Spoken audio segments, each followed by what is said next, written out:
as a white person, I'm here to tell you is complete bullshit. Okay. White people cannot experience racism. Just gonna toss that out there.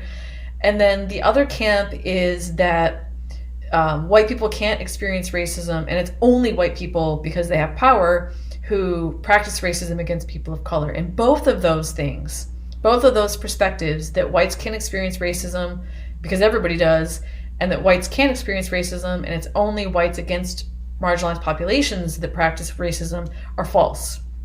And so Ami and Wanat want us to understand that racism can be practiced by anybody, and that it is about the marginalization of an individual who is lower than you on the hierarchy. And this is why whites can't experience racism, because they are at the top of the race hierarchy. Okay? In every social situation, every single social institution, every social interaction that exists, whites have power. I don't care. It doesn't matter the situation, whites have power. So whites cannot experience racism because they're at the top.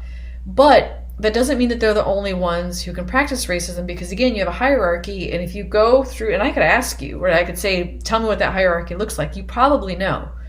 And you know this because it's seeping in our culture, right? The next group in the hierarchy are Asians, and in particular East Asians, right? This particular racial group has been labeled the model minority because they act white, right? That's what that means.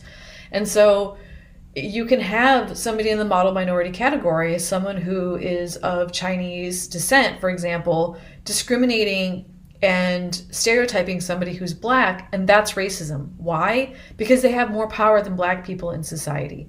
So it's not just whites who practice prejudice and power and therefore racism. It can be any racial group practicing it against a further marginalized group below them.